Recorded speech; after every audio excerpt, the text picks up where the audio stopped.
Galerinha! Tudo bem com vocês? Meu nome é Edneia, eu sou professora de Ciências. Estamos aqui hoje para mais uma aula do Se Liga na Educação. Quem está aqui comigo é a Mariana. Oi, Mariana, tudo bom? Bom, pessoal, nessa aula nós vamos ter um experimento muito bacana. Então, se você está aí na tela, chama toda a sua família, senta no sofá, que nós vamos fazer hoje um vulcão. Exatamente, nós vamos fazer um vulcão entrar em erupção aqui no estúdio. E você também pode fazer esse experimento aí na sua casa. Bom, essa aula é dedicada ao 7º ano do ensino fundamental. E nela nós iremos trabalhar a seguinte habilidade de interpretar fenômenos naturais como vulcões, terremotos, tsunamis e justificar a rara ocorrência desses fenômenos aqui no Brasil, né? Baseando-se no modelo das placas tectônicas. Nas últimas aulas nós falamos, né, sobre a deriva continental. Se você não assistiu essa aula, corre nos nossos canais de comunicação, que tem lá a aula falando da deriva continental, das placas tectônicas. Hoje a gente vai falar um pouco mais dessas placas e como elas estão relacionadas com esses fenômenos naturais que ocorrem em todo o planeta Terra. Bom, você já viu um vulcão entrando em erupção? Já teve a oportunidade de ver, nem que seja por vídeo? Pois então, sabe o que acontece para esse vulcão entrar em erupção e sair aquela lava quente, pelando, que depois vira um material rochoso? Então, se você não sabe como isso acontece, preste bastante atenção nessa aula que eu vou explicar direitinho como que ocorre o processo de erupção do vulcão. E claro, mostrar para vocês também como fazer um vulcão caseiro, para você mostrar, por exemplo, na Feira de Ciências aí da sua escola. Então, vamos lá.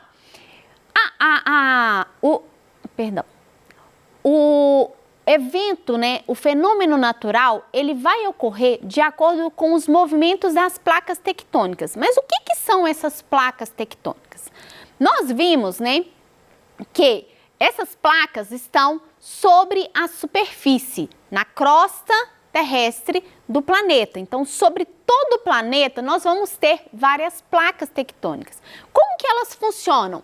Elas funcionam como se fosse um quebra-cabeça. Elas se encaixam e nós temos várias placas em toda a superfície do planeta Terra. Nós temos a placa do Pacífico, placa de Nazca, placa sul-americana, africana, australiana, arábica, eurasiática, norte-americana. Nós temos várias placas que se encaixam em todo o planeta. Entretanto, essas placas, elas, por se encaixarem, elas estão sobrepostas, né? Elas estão por cima de um material que é pastoso, que é o manto. Então, as camadas da Terra, vamos relembrar aqui quais são essas camadas. Nós vamos ter a atmosfera, que é a camada de gases que envolve o planeta. Nós vamos ter a litosfera, que vai ser a camada rochosa, né? Onde nós estamos inseridos, pisando no solo. Vamos ter a hidrosfera, que é a parte aquática, hidro lembra água, né? Vem de água. E abaixo disso nós vamos ter o manto, que já é uma camada interna do planeta. Lá no núcleo da Terra nós vamos ter um material sólido e líquido, né? Formado por ferro e níquel. E então nós vamos ter, dentro das camadas internas, litosfera, manto e núcleo. O manto, gente, ele é pastoso e ele está em movimento. Lembrando que quanto mais próximo do núcleo estiver, mais quente vai ser esse material. O núcleo chega a temperaturas de 6.000 graus Celsius. Então, é quase a temperatura do Sol, né? O núcleo da nossa Terra tem temperaturas tão altas quanto o Sol. Então, quanto mais próximo o material tiver dele, mais alta será essa temperatura. Então, o manto, ele é pastoso e tem altas temperaturas, à medida que a gente vai afundando. Então, esse manto, ele movimenta principalmente por causa das correntes de convecção que são formadas devido à densidade do material que está mais quente e o material que está mais frio. Né? Então, esse movimento de convecção faz com que as placas, que é a parte superficial, se movam também. mas elas vão se mover em sentidos diferentes. Nós temos 3 sentidos que essas placas se movem. Vejam aqui, ó, a placa australiana e a placa do Pacífico, elas se encontram. Então, elas têm movimentos que uma vai sobrepor a outra, elas vão se chocar. Já a placa antártica com a placa do Pacífico, elas se convergem, cada uma vai para um lado, formando muitas vezes fendas entre uma placa e outra. E vamos ter ainda a placa aqui, ó, placa de Juan de Fuca com a placa norte-americana, elas fazem um movimento de deslizamento, uma do lado da outra. Elas vão deslizar uma do lado da outra, de forma paralela. Esses movimentos que eu falei para vocês vão causar os fenômenos naturais, vários fenômenos que nós temos no planeta, tsunamis, terremotos e também os vulcões. Então vamos lá. Como que ocorrem esses 3 movimentos? O movimento divergente é o movimento na qual, perdão, eu falei anteriormente que o movimento convergente era que ela se afasta, na verdade é o divergente, elas vão se separar. Então, no movimento divergente, as placas se afastam umas das outras. Isso ocorre muito nas regiões oceânicas, na crosta oceânica. E aí o que acontece? Se tem magma, né, embaixo, o manto é formado pelo magma, por que não tem a erupção? Então, à medida que elas se afastam, vão se formando um novo solo, né? Então, esse magma é resfriado, principalmente quando chega na superfície, e ele forma, então, uma nova base. A gente vê muito essas fendas nos fundos dos oceanos, causando, então, eventos naturais muito bonitos, por sinal. Eu não tive a oportunidade de conhecer, nem sei se eu teria coragem de mergulhar a essa profundidade toda. Então, se você gosta disso, quem sabe um dia você possa ir ver essa fenda a olho nu, né? Bom, então esse movimento, que é o movimento de afastamento, é um movimento divergente. Vai formar, então, fendas, principalmente ao longo de vários oceanos. E aí nós temos um outro tipo de movimento que é chamado de movimento convergente. Gente, esse movimento aqui, uma placa, né, vai ser mais pesada do que a outra. Então, o que elas fazem? Essas placas, elas vão se movimentando. A que é mais pesada, ela vai entrando para debaixo da placa que é mais leve. Então, ela vai fazendo esse movimento aqui. Ao fazer esse movimento, vejam aqui na imagem. A placa que é mais pesada desceu, a placa que é mais leve subiu. Formam-se cadeias montanhosas na região.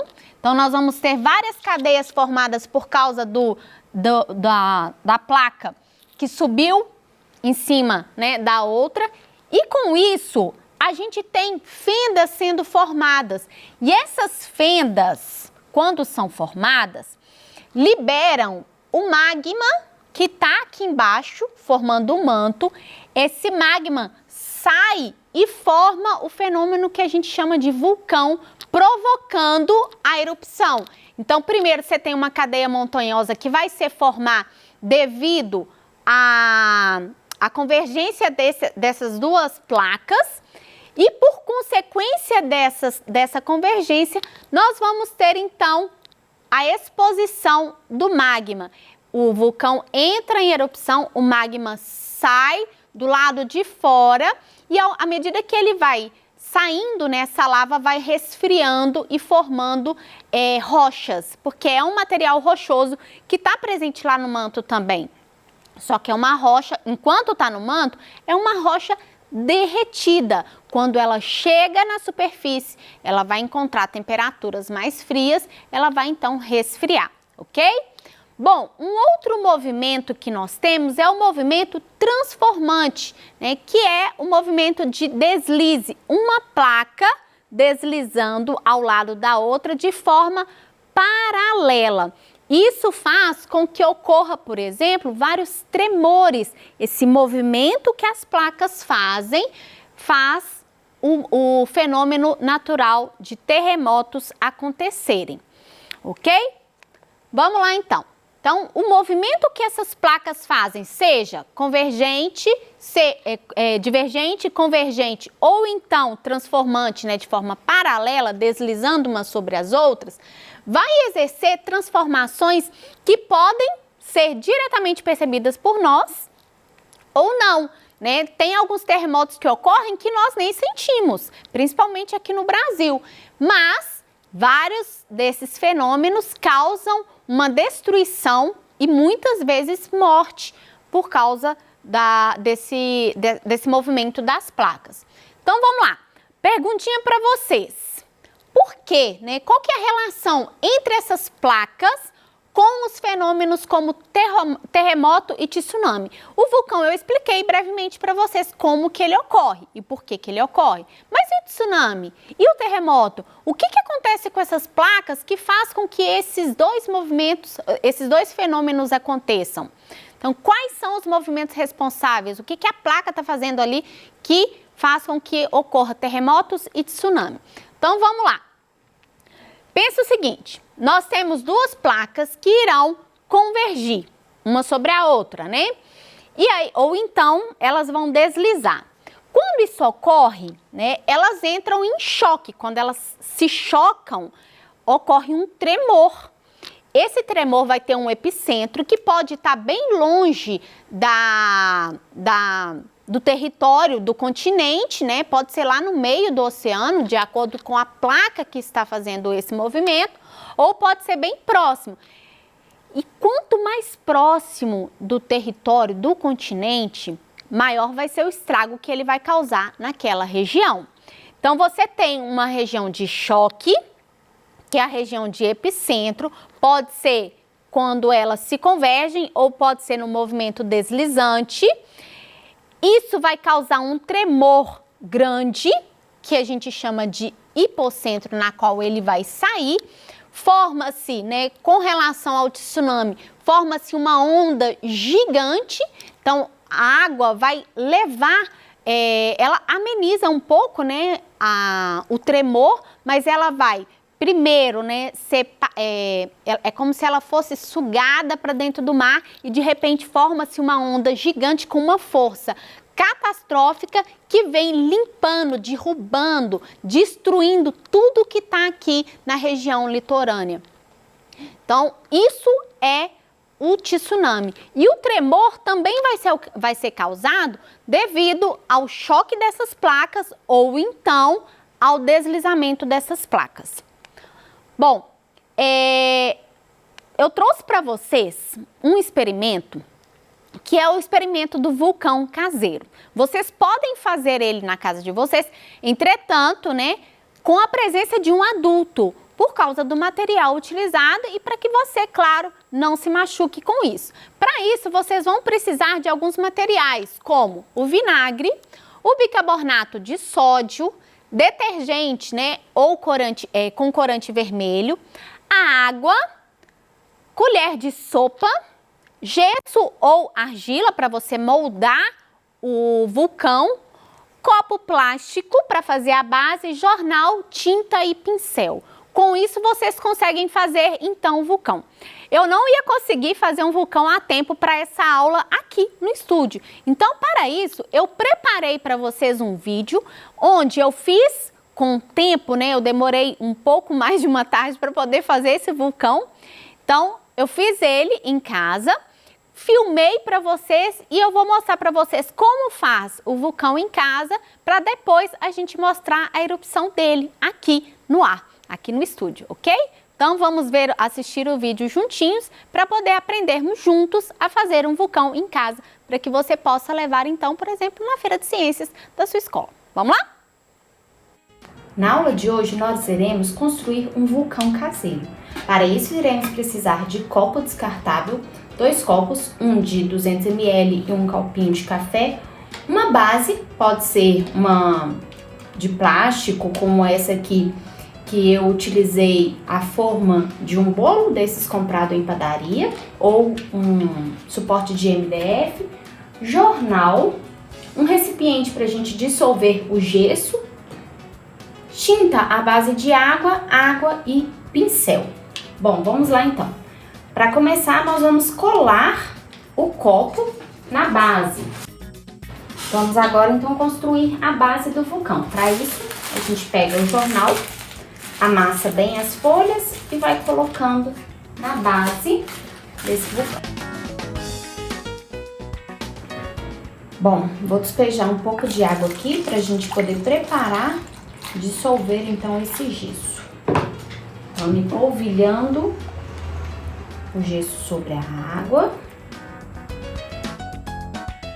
Vamos então cobrir esse vulcão de gesso.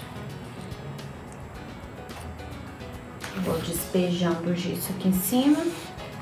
Não tem problema ficar irregular, até porque, né, um vulcão não é regular.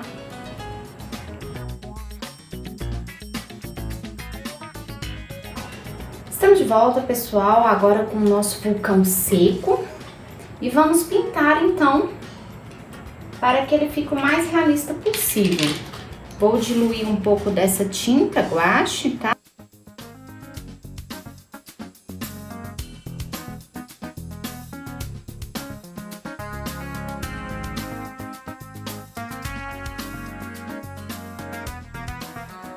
Pessoal, finalizamos em nosso vulcão. Olha que lindo que ele ficou.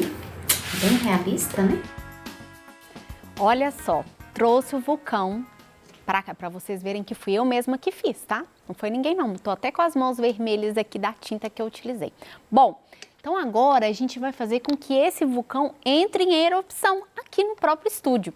Para isso, eu coloquei aqui dentro da boca do vulcão vinagre, que vai reagir com um bicarbonato de sódio, que eu trouxe aqui também, formando a larva. Para isso, eu coloquei um corante vermelho no vinagre, para que essa larva saia, então, vermelha, da cor original, né, da larva. Vermelho alaranjado, mais ou menos. Bom, então, o que acontece aqui no processo? O bicarbonato vai reagir com o vinagre, que é um ácido, e vai formar o CO2, que vai fazer com que aquela espuma saia, imitando, né, similando a lava do vulcão. Então, vamos colocar aqui um pouquinho do bicarbonato e vamos esperar que essa erupção aconteça no nosso vulcão. Olha só. Vou virar aqui um pouco para vocês, porque ele tá virando para cá. Vou colocar um pouco mais. Olha só o vulcão entrando em erupção, gente, em pleno estúdio. Olha que lindo. A lava vermelhinha. E essa lava é como se fosse o magma saindo. É o manto que saiu por meio de uma fenda formado devido à divergência a convergência das placas tectônicas formou, então, essa lava, que nada mais é do que o manto que está aqui saindo pela boca do vulcão, formando, então, o processo de erupção. Interessante, né? Se você gostou, faça essa prática em casa, mas, é claro, com o acompanhamento de um responsável, de um adulto, para que te auxilie em todos os processos, ok? Espero que vocês tenham gostado do nosso vulcão. Agora vamos voltar aqui para a aula para a gente poder finalizar a questão da matéria. Aqui eu deixei só uma foto para vocês verem, uma maquete pronta, né, do vulcão, mas como eu trouxe pessoalmente aqui, fica ainda mais interessante. Vamos lá então. O que acontece nesse processo de erupção vulcânica? Qual que é o material que forma o magma que saiu de dentro da Terra e foi para fora no processo de erupção? Então, a erupção vulcânica nada mais é do que a saída, né, do magma, de pedaços de rochas, gases, cinzas, por muitos materiais que estão formando lá o manto. E esse material é formado basicamente de rochas, gases, CO2, alguns minerais, dentre outros. Bom, pessoal, espero que vocês tenham gostado dessa aula. Eu deixo para vocês as nossas referências. Caso vocês possuam, né, ainda alguma dúvida, vocês podem se ligar no Tira Dúvidas e mandar sua pergunta para cá. Muito obrigado pela sua companhia e até mais. Tchau, tchau!